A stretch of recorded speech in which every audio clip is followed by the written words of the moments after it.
চলে এসেছি বন্ধুরা, শুভ সন্ধ্যা। আজকে হ্যাশট্যাগ আমরা সকলের টপিক হচ্ছে আমরা কি প্রয়োজনে অভিনয় করি কখনো, এই যেরকম এই ভালো আছি গো বা এরকম।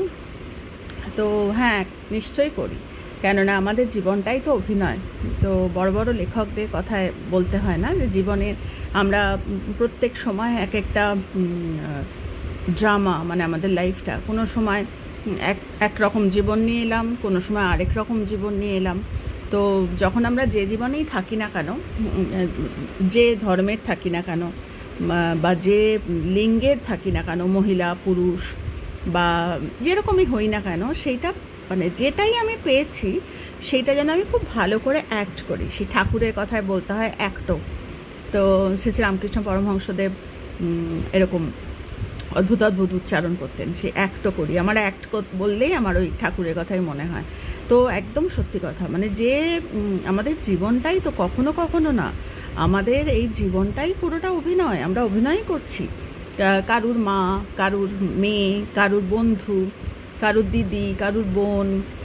তো সেইগুলো যদি আমরা ভালো করে অভিনয় করতে না পারি, মানে আমাদের জীবন তো হচ্ছে ডাইরেক্টর, সেই জীবনের যদি পছন্দ না হয় তাহলে যে অপছন্দগুলো আমাদের ক্যারি করবে।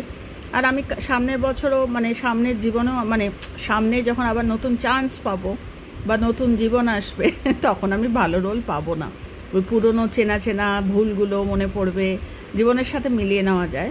তো ডাইরেক্টর কখনোই আমাকে নায়িকার রোল বা ভালো রোল বা ইম্পর্টেন্ট রোল বা ক্যারেক্টার রোলেও যেগুলো খুব ভালো সেগুলো দেবে না, কেননা চেনা চেনা ভুলগুলো।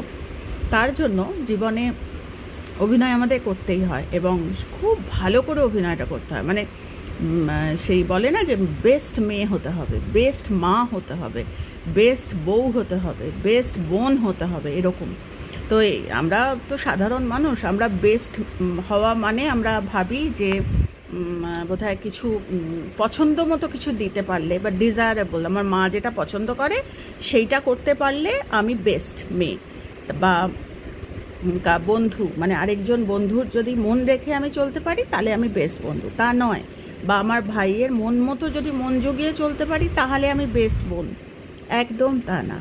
তার বেস্ট অভিনয় করতে গেলে কিন্তু ওই যে বললাম যে কথাটা, আমার নিজের ধ্যান ধারণাটাই শেয়ার করছি, যে আমরা একটা সুপারফিশিয়াল বা একটা আপার সারফেসে একটা লাইফ আমরা লিড করি। তো সেটা যদি আমরা একটু ফান্ডামেন্টালি লিড করি, মানে ওই জীবনটাই আমরা যদি এরকমভাবে ছন্দে আমরা লিড করতে পারি, তাহলে কিন্তু বেস্ট অভিনয় হবে। যেরকম কারোর মন, কেন কে কী কন্ডিশনে আছে, কেউ হয়তো একটা ভুল আমায় শেখাচ্ছে যে আমার সঙ্গে ঝগড়া, আমি কথা বলবো না, তুমিও কথা বলবে না। আমি এগুলো দেখেছি, আমার জীবনের অভিজ্ঞতা থেকেই তোমাদের বলছি। মা তার বাচ্চাকে বলছে যা এর সাথে আমার ঝগড়া হয়েছে, এর সাথে আমি কথা বলবো না, তুমিও কথা বলবে না। তো এই অভিনয় যদি হয়ে থাকে, সামনের জীবনে অবধারিত ভালো রোল পাবে না।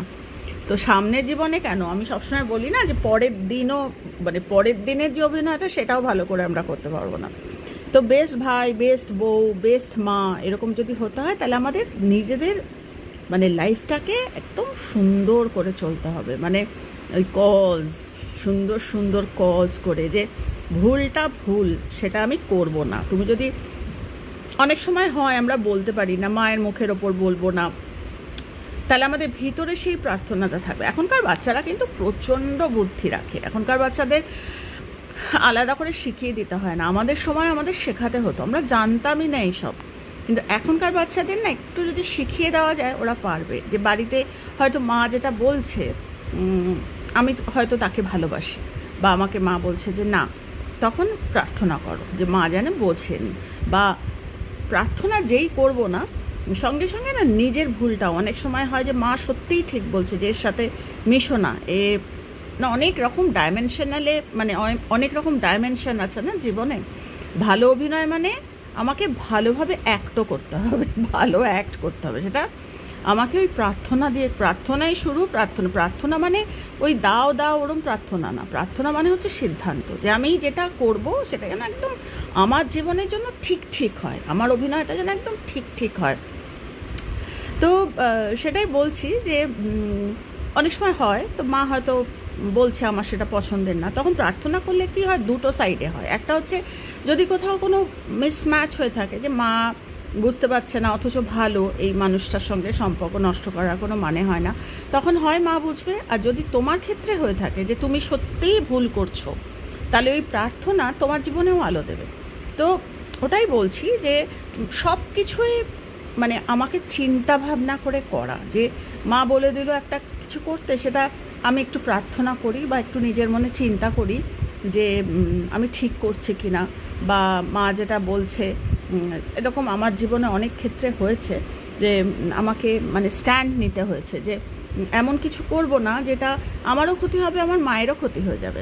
তো এইটাকে জানো তো, এটাকে একটা অদ্ভুত কথা বলে, আমরা মানে বলে যে প্রত্যেকটা ধর্মে বা প্রত্যেকটা মানে কি বলবো, প্রত্যেকটা টিচিংসে, বাংলায় এক্স্যাক্টলি কি কথাটা মনে করতে পারছি না, ওটাকে বলে হচ্ছে ফিলিয়াল বা আনফিলিয়াল।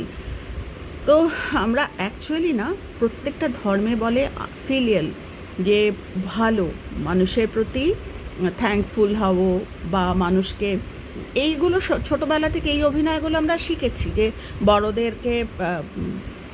বড়দের প্রতি কি বলবো, বড়দেরকে অপোজ করতে নেই, বা বড়দের তোমার বড় তুমি সবসময় যে আমরা মুখে বলবো তা না, কিন্তু আমাদের আচার আচরণেও আমরা বলবো যে এটা তো ঠিক নয়, বা কেননা ওই যে সেটার থেকেই আসছে ওই আনফিলিয়াল। ফিলিয়াল বুঝতে গেলে আমাকে আনফিলিয়াল বুঝতে হবে। আনফিলিয়ালটা কি, যেটা আমার অভিনয়টাকে আমাকে ভালো করে করতে দেবে না। মানে আমি সামনের জন্মে আর ভালো, বা কালকে আগামীকাল আজকে যা কর্ম করব আমার কালকে অভিনয়টা আরও বেটার হবে। তো আমি যদি ওই আনফিলিয়ালটার মধ্যে থেকে যাই, যে আমার মনে এক কিন্তু আমি মানছি না, বা আমার মনে এক আমি ওপরে হাসছি কিন্তু আমার ভিতরে কান্না, বা আমার মনে এক, এগুলো বোঝানো খুব মুশকিল ভিডিওতে, কিন্তু তাও চেষ্টা করছি, কারণ এখন আমার কাছে প্রচুর প্রশ্ন আসে যে তোমরা শুনলে অবাক হয়ে যাবে, যে আমরা কোনোদিনও ভাবিনি যে বাবা মার সঙ্গে কিন্তু বাচ্চাদের একটা মারাত্মক গ্যাপ। মানে বাবা মাও মেসেজ করছে যে এরকম এরকম, আবার ছেলেমেয়েরাও আলাদা করে মেসেজ করছে যে মাসিমণি এই সমস্যা, বাবা মা বুঝতে চাইছে না। বা তো ভাবলাম যে ইউটিউবের একটা ভিডিওর মাধ্যমে যদি আমি কিছু বলতে পারি, তো সেটা একমাত্র হয় নিজের ছেলে হিসাবে আমায় ভালো অভিনয় করতে হবে, মা হিসাবে আমাকে ভালো অভিনয় করতে হবে। এগুলো প্রত্যেকটাই অভিনয়, কেননা এ জন্মে আমার ছেলে গত জন্মে কি ছিল আমি জানি না, আগামী জন্মে ও কী হবে বা আমি কি হয়ে জন্মাবো আমি জানি না। তো আগামীকালটা, আমি অন্য জন্মের কথাও বলছি না, আমার আগামীকালটাও যদি ঠিক হতে হয় আমাকে আজকের দিনের অভিনয়টা ভালো করে করতে হবে। তো সেইটার অনেক সময় ওই ফিলিয়াল আনফিলিয়াল যেটা বলছি, যে আমরা অনেক সময় হয় না যে আচ্ছা বলবো, তারপর তো ভদ্রমহিলা মা তো কষ্ট পাবে, বলবো না, কিন্তু আমি কিন্তু ভুলটাকেই তা দিয়ে দিলাম। মানে একটা ভুল যেটা আমার কোনো একটা বই দেখে পড়ে, যে জানো তো মানে এইটা হচ্ছে অভিনয়, মানে অভিনয় মানে আমার পিছনে থাকবে ফিলিয়াল, মানে যেটা আমি করব সেটা মায়ের কজ হয়ে যাবে, বা আমার ভাইয়ের জীবনে কজ হয়ে যাবে যেটা আমি করছি, বা যে অভিনয়টা আমি আমার পাশের মানুষটার ক্ষেত্রে, আমি একা একা তো নেচে অভিনয় করতে পারবো না। আমি স্কুলে অভিনয় করছি, কিছু বলছি, আমার লাইফটাকে শেয়ার করছি, বা ফ্যামিলিতে করছি, বা যেখানেই করছি না কেন, ওইটা মাথায় রেখে যে অভিনয়টা করছি সে অভিনয়টার মধ্যে যেন কিছু থেকে যায়, কিছু যেন দিয়ে যেতে পারি। তো ওইটাই বলছি যে অনেক সময় হয় এরকম যে আমার ঠিক হচ্ছে না, মনে মানছে না কথাটা। আমি বুঝতে পারছি যে ভদ্রমহিলা বা ভদ্রলোক বা যেই হোক, আমার ভাই হোক বোন হোক, যে ঠিক বলছে না, কিন্তু আমি সেটাকে হ্যাঁ হ্যাঁ করছি। কেন? আমার তো বড় ভাই, বা আমার তো মা, আমার তো বাবা, আমার তো স্বামী। কিন্তু এটা কি হচ্ছে, দু ক্ষেত্রেই ভুল হচ্ছে, মানে আমারও ভুল হচ্ছে, তারও ভুল হচ্ছে। তুই আবার সেই বললাম, প্রার্থনা শুরু, প্রার্থনাই শেষ। মানে আমার ক্ষেত্রে বলছি, সবাই নাও মানতে পারো, প্রার্থনা খুব কাজে দেয়। মানে আমার সিদ্ধান্ত যে না, আমি ভুলটাকে মেনেও নেব না, এবং মানুষটাকে আমি শেখাবো যে না এটা ঠিক নয়। সেটা গল্পের মধ্যে দিয়ে হতে পারে, যে জানো তো এরকম একটা সেম অভিজ্ঞতা একটা হয়েছে, ওই মানুষটার এরকম হয়েছে জানো তো, এইগুলো ভেবে ক্ষতি হয়ে গেছে, মানুষকে খারাপ বলে বলে তার না জীবনটা ক্ষতি হয়ে গেছে। অনেক সময় মানুষ শোনে না, কিন্তু সেই শোনার জন্য আমাকে অপেক্ষা করলে চলবে না, আমার অভিনয়টা আমাকে ভালো করে করতে হবে। তো ওইটাই বলছি যে অভিনয় করতেই হবে, কিন্তু ওই সুপারফিশিয়াল অভিনয়ের কথা বলছি না। আমি আমার আলোচনায় আমি সুপারফিশিয়াল কথা বলছি না। আমাকে আমি যদি আমার অনেক সময় বলি না আমি ভালো আছি, তো সেখানেও একটা পিছনে একটা কিছু থাকবে, ওই যেটা বলে যাবে ফিলিয়াল বা আনফিলিয়াল। যা মানুষটাকে আমি বলছি যে একটা উদাহরণ দিচ্ছি, একজনের কথা বলছি, তার বাচ্চাটা শরীরটা ভালো ছিল না, খুবই অসুস্থ ছিল। তো অনেক ডাক্তার দেখিয়ে অনেক কিছুর পরে বাচ্চাটা যখন 7-8 বছর বয়স, 3 বছর বয়স থেকে বাচ্চাটা অসুস্থ, বিভিন্ন রকম ওই কিসের আমি এক্স্যাক্টলি বলতে পারবো না, ওই মানে কিছুতেই অ্যালার্জি হয়ে যেত, গা হাত পা ফুলে যাওয়া, মানে কী জানি বলে এটাকে, আমি এক্স্যাক্টলি মনে করতে পারছি না। মা এত টেনশন করতো, মা বাবার কাছেও ছাড়তে পারতো না, বাবা দাদু দিদা কারোর কাছে ছাড়তে পারতো না। তো ভয়ের চোটে দেবো, তারপর সে তো কী বলবো, সে তো তারপরে যদি আবার অন্য কোথাও কিছু খাইয়ে দেয় বা কিছু, আবার যদি বাচ্চাটার অ্যালার্জি হয়ে যায় বা এরকম করে বাচ্চাটাকে কারোর কাছে ছাড়তে পারতো না। তো একটা দিনের কথা বলছি, আমি খুবই চেনা তার কথা বলছি, যার কথা বলছি তার প্রচণ্ড অসুস্থ সে, কিন্তু তাকে নোটিস করে যে যখনই সে বেরোয় সুন্দর ফিটফাট হয়ে বেরোয় এবং কথাবার্তাগুলো হাসি খুশি, খুব সুন্দর করে কথা বলে। তো অনেক দিন থেকেই এই যে ইয়াং মাদার যার কথা বলছি, সে অনেক দিন থেকে এই মহিলাকে ওয়াচ করছে, যে খুব ভালো লাগে ভদ্রমহিলাকে দেখতে। পরে অন্য মানুষের কাছ থেকে জানতে পারলো যে তুমি জানো না এই ভদ্রমহিলা তো ক্যান্সার সার্ভাইভার, এই রিসেন্টলি ওনার মানে মাথার যে চুলটা হেয়ার কাট যেটা দেখো ওটা স্টাইলের হেয়ার কাট না, ওনার বড় চুল ছিল কিন্তু গায়ে কাঁটা দেয় ভাবলে, উনি কিন্তু কেমো করার পরেই চুল ওনার চলে গেছে। এবং রিসেন্টলি কিন্তু এই মানে ডাক্তার বলেই দিয়েছে যে ওনাকে খুব মানে যত্নে খুব সাবধানে থাকতে হবে, এটা কিন্তু ঘুরে আসতে পারে যে ধরনের। মেয়েটি এই তাহলে দেখো ওই ভদ্রমহিলা ওনার অভিনয়টা উনি ভালো করে করছেন, উনি কিন্তু কখনো উনি যে সার্ভাইভার একটা ডিজিজ থেকে সেটা নিয়ে যে কোনো সময় বলা বা সেটা নিয়ে, উনি একটা অদ্ভুত সুন্দর একটা লাইফ স্টেট নিয়ে উনি যখনই বেরোন, যখনই মানুষকে মিট করেন, সুন্দর কথা বলেন, সুন্দর ওনার অ্যাপিয়ারেন্স, সব কিছু ওনার সুন্দর। আমরা জানি না আমাদের অভিনয়টা অন্য কোনো মানুষকে হয়তো কাজে লেগে গেল, তো সব সময় উনি আই এম ফাইন, যখন হাউ ইউ আন্টি, সবসময় I am fine, though she is not well, কথা কিন্তু অভিনয়টা উনি ওরমভাবে করেন। এই যে মেয়েটির কথা বললাম, যে এই ঘটনাটা দেখে যখন ও শুনলো, ও বাড়ি এসে ও নাকি ও পরেও আমাকে নিজে অভিজ্ঞতাটা বলেছে যে জানো তো রঞ্জনা দি, আমি যখন ওকে ও আমার একটা কথা নিয়ে বলতে এই কথাটাও আলোচনা করছিল যে জানো রঞ্জনা দি, আমি এইগুলো শিখলাম, এই আমি শিখলাম যে ওই ভদ্রমহিলাকে দেখে ওনার ওই রকম শরীরের অবস্থা, উনি সেই নিয়ে এরকম হাসির মুখে, এইটাই হচ্ছে অ্যাক্টো। যে আমার অ্যাক্টো বা আমার অ্যাক্টিং যদি আরেকটা মানুষকে শিখিয়ে দেয় যে মানে কি বলবো, জীবনের যে তেজ, জীবনের যে সেইটা, কিন্তু সেই মানুষটা এটা সারি গয়না না যে হারিয়ে যাবে, এটা মানসিকতা, এটা থেকে যাবে চিরদিনের জন্য, এটা কোনোদিনও হারাবে না। তো ওই রকম আমাদের হতে হবে, আমাদের এই জিনিসটা, এই অভিনয়টা আমাদের একটা আমাকে ওইটা হতে হবে, আমরা ওই আপার সারফেসের নয়, এটা একদম অন্তরের ভিতরকার, যে আমার অভিনয়টা যদি সুন্দর হয়ে আমার সারাক্ষণ আমি ওই কষ্ট প্রত্যেকটা মানুষের জীবনে সমস্যা আছে, কিন্তু সেটা যদি আমি এইভাবে কাজে লাগাই যে আমার জীবনে এত কিছু, তাও জানো তো আমি এইরকমভাবে করি, বা সেগুলো আরেকটা জীবনে উদ্দীপনা হিসেবে কাজে দেবে। এবং যে মানুষটার কথা বললাম, সে মেয়েটি পরবর্তীকালে ও শেয়ার করছিল যে আমি বুঝলাম যে আমার ওই টেনশন আমার বাচ্চাকে আরও অসুস্থ করে দিত। তোমাদের বলি না যে ট্রান্সেন্ড করে, মায়ের চিন্তা, মায়ের টেনশন, মায়ের ভুল চিন্তা, মায়ের বিগ্রাজ করা লাইফটাকে নিয়ে, ওগুলো বাচ্চার ওপর, তার জন্য বাচ্চাটা সুস্থ হচ্ছিল না, এই আস্তে আস্তে ওকে শেখানো হলো। এবং আগে যেগুলো ও বুঝতো না, এই ভদ্রমহিলা ওর ওপর, এই ভদ্রমহিলার অভিনয় এই মেয়েটির ওপর এতটা ইমপ্রেশন ক্রিয়েট করে গেল, তারপর থেকে এই মেয়েটি নিজেকে তৈরি করছে। মানে এখনও ও শেয়ার করছে যে রঞ্জনাদি, এখনও আমি সব সময় আস্তে আস্তে বাচ্চাটা সুস্থ হলো, বলছে না এফেক্ট সারফেস করতে থাকে, যেই মুহূর্তে ওর অভিনয়টা সুন্দর করে করতে থাকলো, ও এখন আর ওর শেয়ার করছিল যে আমি আমার হাজব্যান্ডের সাথে আর খ্যাচর করি না, সারাদিন পর বা হাজব্যান্ড যখন অফিস থেকে মানে কাজ থেকে অফিসে ফেরে, তখন আমি আমার দুঃখের ঝুলি নিয়ে বসি না, আমি সুন্দর করে চুল আছে, আগেকার দিনে বড়রা বলে গেছে না, পিছনে প্রত্যেকটার কারণ আছে। বলে আমি এখন আর করি না এগুলো, এই করতে করতে ও হাসি মুখে থাকা কাকে বলে শিখেছে, বিশ্বাস করে এখন সবার মানে আত্মীয় পরিজন বা কেউ এলে বাচ্চাটাকে আগে বেরোতেই দিত না, বেরোয় ওই সে এখন বাচ্চাটা সুস্থ হয়েছে, বাচ্চাটা এখন স্কুলে যায়। তো সেটাই বলছি, আমাদের অভিনয়টা যদি ওই কজ মানে আমাদের অভিনয়টা যদি হয়ে থাকে যে আমি বেস্ট হব আমার স্বামীর জন্য। আমার স্বামী কত রকম এখন এই ল্যাটার ডে অফ দি ল বা ঘোর কলিযুগ, এখন মানুষের ওই চেনা চেনা ছন্দ নেই, এখন একেবারে অচেনা ছন্দ হয়ে গেছে।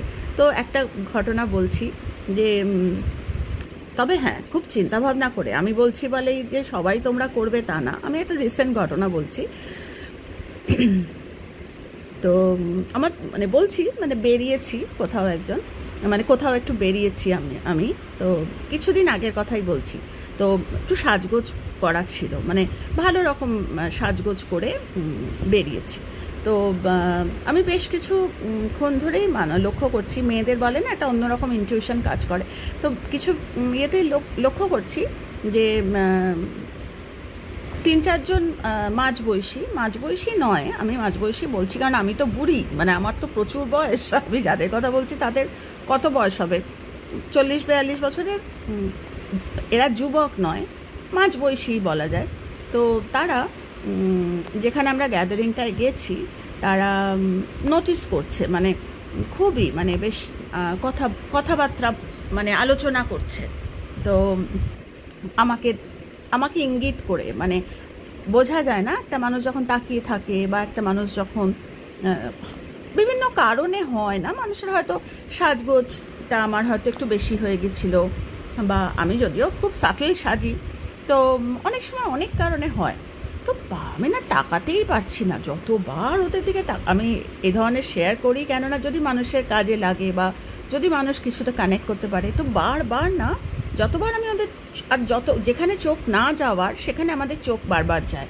তো বারবারই যখন তাকাচ্ছি দেখছি ওরা 3-4 জন আলোচনা করছে এবং খুব আমার নিজেকে খুব আনইজি লাগছে, হয়তো এটার মধ্যে কোনো কারণ নেই। তো অনেকক্ষণ মানে বেশ হয়ে গেছে। তো আমার মেয়ে আমাকে জিজ্ঞেস করছে, মা তুমি কি তোমার কি কিছু অস্বস্তি হচ্ছে? তো বললাম যে না কিছু অস্বস্তি হচ্ছে না। তো যখনই আমি খাবার আনতে যাচ্ছি, বুফে ছিল, যখন আমি খাবার আনতে যাচ্ছি ওরা না অ্যাবাউট টার্ন হয়ে যাচ্ছে। তো যাই হোক, আরও অনেক কথা, অনেক মানসিকতা আমি বলতে পারি, এগুলো সব ঠাকুরের ইয়েতেই। যে শ্রীমাকে ঠাকুর একবার বলেছিলেন, শ্রীমাকে, যে তোমার চেহারা তুমি ভেগ ধরে এসেছো, এবার মানুষের যাতে কুদৃষ্টি তোমার ওপর না পড়ে। সত্যি গায়ে না কাঁটা দেয়। ঠাকুর কি সব জানতেন, ঠাকুর সব বুঝতেন, যে ঠাকুর সব কিছু বলে গেছেন। যে মা ওই চেহারার কথা একবার উঠেছিল, তখন বলছেন যে তুমি তো সাক্ষাৎ মা অন্নপূর্ণা, তুমি এবার চেহারাটা, যারা তোমরা ঠাকুরের বই পড়ো, মঠ মিশনের বই পড়ো, তারা জানবে যে মাকে ঠাকুর বলেছিলেন তুমি তো চেহারা এবার ঢেকে এসেছো, যাতে পাছে তোমার দিকে কোনো সন্তানের কুদৃষ্টি না পড়ে। যে খুব সুন্দর, তার দিকে মানুষ তো বোঝে না যে কার ভিতর কি আছে, কার ভিতর কোন মানে কি বলবো। তো যাই হোক, তো বেশ অনেকক্ষণ হওয়ার পর আমি তখন দেখলাম যে না, এটা ঠিক হচ্ছে না। কেননা আমি আমার কথা বলছি, আমার মধ্যে না, প্রত্যেকটা মানুষের মধ্যে না বিভিন্ন ভাব থাকে। তা আমার মধ্যে অভিনয় যে বলো, মাতৃত্বের অভিনয়টা আমার ভীষণ বেশি, মানে মায়ের ভাব, যেটা এত হয়তো ডিপলি মানুষ চিন্তা করে না, বলবে যে তুমি এত চিন্তা করার সময় পাও কোথায়। আমার কানেকশনটাই হয়তো ওরকম। তো আমি চিরদিনই জানি, আজকে বলে না, আমার অনেক ইয়াং বয়স থেকেই বলছি, আমার মধ্যে না অনেক কথা আমার মনে আসছে, যেগুলো এখন এই মুহূর্তে বলতে পারবো না, মানে বলা যাবে না। তো আমাকে আমার বন্ধুরা, মানে বহু পুরনো, তারা পরিচিত, তো বলতো যে শুধু সুন্দর হলে হয় না, অনেক কিছু থাকতে হয় চেহারার মধ্যে, যেগুলো আমার রঞ্জনার নেই। তো সত্যিই নেই আমার, কেননা আমার মধ্যে না ওই মাতৃত্বের ভাবের অভিনয়টা আমি খুব ভালো করি। আমি মা সাজতে খুব ভালোবাসি। ছেলেগুলো যখন এরকম করছে, আমার ভিতরে চলছে যে ওরা তো আমার আমার আমার মা আমাকে মজা করে বলে, হ্যাঁ দুনিয়ার লোক তো তোর সন্তান, তোর তো বুড়ো, তোর তো বয়সের কোনো নেই, তাহলে আমরা কি, এরম মা মজা করে বলে, তোর তো সবাই সন্তান। তো সন্তান বলিনি, আমি মনে মনে ভাবছি যে ওরা যে এরকম করে দেখছে, আমি জানি না ওদের মধ্যে, ওরা হয়তো এমনিই দেখছে, ওরা হয়তো ওদের সঙ্গে কারোর মিল পেয়েছে, সেটাও হতে পারে, আমি জানি না। কিন্তু সাময়িক আমার একটা মানে ফ্র্যাকশন অফ আ সেকেন্ড আমার মাথায় খেলে গেল যে তো আমাদের ছোটো ভাইয়ের মতো। তো আমি কি করলাম, ফট করে অ্যাবাউট টার্ন করলাম, এটা আমি অনেকক্ষণ ধরে ওয়াচ করছিলাম। তো আমি পাছে ওরা যেন কোনো, যাই হোক, তো আমি যখন আমি বুফে খাবার আনতে গেছিলাম তখন প্লেটে আমি এরকম ছোটো ছোটো পেস্ট্রিগুলো, এরকম ছোটো ছোটো পেস্ট্রি, বড়ো পেস্ট্রি না, ছোটো ছোটো পেস্ট্রি বেশ অনেকগুলো নিলাম। তো আমি তো খাই না, আমার তো সুগার বলে আমার এগুলো খাওয়া বারণ, তো ঠিক আছে, আমি মনে মনে আই ক্যান হ্যাভ ওয়ান, এরকম ভাবলাম আমি যে ঠিক আছে একটা আমি খাবো না হয়, কিন্তু ফট করে ওটা নিলাম, মানে মাথায় আমার ওটা খেলে গেল যে আমি ওই নিয়ে গিয়ে ছেলেগুলোর সামনে চলে গেছি। ছেলেগুলোরা মানে আমাকে দেখে না ভূত দেখার মতো, তাই মনে মনে ভাবছি ওরা যদি সত্যিই আমাকে নিয়ে আলোচনা না করতো তাহলে আমাকে দেখে এরকম ভূত দেখার মতো হওয়ার কথা না। আমি যখন গেছি না, ওরা না একদম কিরম একটা হয়ে গেছে। আমি তখন করে প্লেটটা অফার করে বললাম যে এটা তোমাদের জন্য এনেছি, তোমরা তো আমার ছোটো ভাইয়ের মতো, অনেকক্ষণ ধরেই দেখছি তোমাদের, তো আমার ছোটো ভাইয়ের মতো খাও। একদম তুমিতে অভিনয়টা করলাম, বিশ্বাস করবে না কি বলবো। তারপরে ওরা অ্যাবাউট টার্ন সেই যে হলো তো হলোই, আর এদিকে আর তাকালো না আমার দিকে। তারপরে আই ওয়াজ কোয়াইট, মানে ওই সন্ধ্যেটা আমরা খুব সুন্দর করে কাটালাম, আমাদের যাদের সাথে আমরা গেছিলাম, আমরা প্রসেনজিৎ ছিল না, মানে আমাদেরই ফ্যামিলির ইয়ে ছিল, কিন্তু প্রসেনজিৎ যায়নি সেদিন কোনো কারণে। তো আমরা হইচই করলাম, খাওয়া দাওয়া করলাম। ফেরার সময় আমরা যখন বুক করছি, ওলা উবার বুক করছি, তখন বৃষ্টি নেমেছে এবং এই ছেলেগুলো তখন বেরোচ্ছে। তো সেটা আবার আমি খেয়াল করিনি, আমরা তখন অন দ্য ওয়ে, মানে আমরা বেরোবো, সবাই আস্তে আস্তে বেশিরভাগই সব গাড়ি নিয়ে সব চলে গেছে। তো তোমাদের তো আমি বলেছি আগে, তো আমি যখন এরকম যেতাম আমার গাড়ি আসতো, তো এখন তো গাড়ি নেই, তোমাদের বলেছি। তো অবধারিত আমাকে ওলা উবের, মানে মাম্মাম ওয়াজ ট্রাইং, মানে ওইখানে দাঁড়িয়ে ওই লবির ইয়েতে দাঁড়িয়ে ও বুক করছে। তখন এসে বলছে, দিদি কিছু হেল্প লাগবে, আমাকে দিদি বলে, দিদি কিছু হেল্প লাগবে, তখন না আমার মেয়ে করছে বলে মাম্মামের সাথে আলাপ করিয়ে দিলাম। তো এইটা আমার অ্যাক্টও ছিল। তো তোমরা এখন কি বলবে এই অ্যাক্টটা, মানে কি বলবো।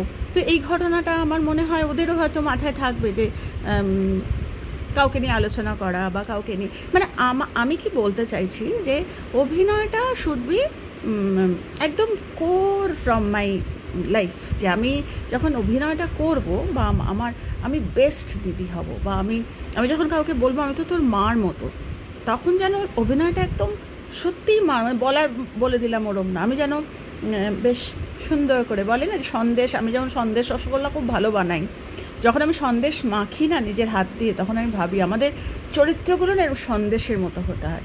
আমরা ফট করে মানুষকে খারাপ কথা বলতে পারি না, যারা সন্দেশ বানাতে জানে, যাদের চরিত্রগুলো কি সন্দেশের মতো মোলায়েম করতে জানে, তাদের অভিনয়টাও না মোলায়েম হয়। মানে আমি বলতে চাইছি যে যেখানে আছে, যে রোলটা প্লে করছে, সেটা যদি তার অন্তর থেকে করে অভিনয়টা, তাহলে কিন্তু ভাবতে হয় না, কিছু না কিছু ঈশ্বর বলছে না যে একটা পা এগোয়, ঈশ্বর তার জন্য 10 পা এগোয়, এরকম প্রচুর অভিজ্ঞতা।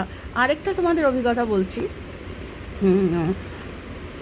বহুকাল আগের কথা, এটা তো আমি রিসেন্ট বললাম, বহুকাল আগের কথা।